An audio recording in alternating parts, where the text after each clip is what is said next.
तो हम लोग पढ़ रहे थे 1784 का पिट्स इंडिया एक्ट। अभी हम लोग आ गए हैं 1833 ईस्वी का अधिनियम, ब्रिटिश ईस्ट इंडिया कंपनी के व्यापारिक कार्यों के समापन एवं प्रशासनिक उत्तरदायित्व में वृद्धि का स्पष्ट सूचक था।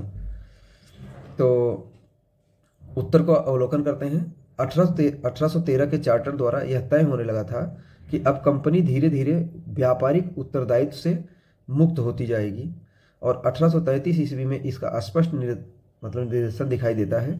इस अधिनियम में मैकाले एवं मिल का स्पष्ट प्रभाव था। इस चार्टर के द्वारा कंपनी के अधिकार में 20 वर्ष की वृद्धि अवश्य की गई, परंतु अब इसके व्यापारिक अधिकार पूर्णतः समाप्त कर दिए गए तथा भारत के प्रशासन का केंद्रीकरण बंगाल का गवर्नर जनरल भारत का गवर्नर जनरल बना दिया गया। बंबई और मद्रास, बंगाल तथा अन्य प्रदेश गवर्नर जनरल के नियंत्रण में आ गए। और आगे देखते हैं, कानून बनाने की जो शक्ति है का भी केंद्रीकरण कर दिया गया, सेंट्रलाइज हो गया, और गवर्नर जनरल एवं उसकी जो कार्यकारिणी को भारत के लिए कानून बनाने का अधिकार दिया गया।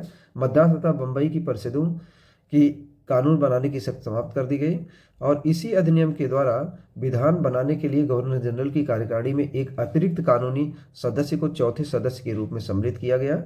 साथ ही भारतीय कानून को संचित व संहितावाद करने तथा सुधारने की भावना से एक विधि आयोग की नियुक्ति की गई, और शासकीय सेवाओं में योग्यता को नियुक्ति का आधार बना दिया गया, जहां कंपनी की निरंकुशता का उदय हो सकता था। तो चलिए फिर से क्वेश्चन को पढ़ते हैं और एक बार फिर इवेल्युएट करते हैं। तो 1773 रेगुलेटिंग एक्ट, फिर 1784 पिट्स इंडिया एक्ट, और 1833 का अधिनियम ब्रिटिश ईस्ट इंडिया कंपनी के व्यापारिक कार्यों के समापन एवं प्रशासनिक उत्तरदायित्व का जो है में वृद्धि का सूचक था। इस क्वेश्चन के आंसर को इवेल्युएट करते हैं हम लोग। तो 1813 के चार्टर द्वारा यह तय होने लगा था कि अब कंपनी धीरे धीरे व्यापारिक उत्तरदायित्व से मुक्त होती जाएगी, और 1833 ईस्वी में इसका स्पष्ट निर्देशन दिखाई देता है।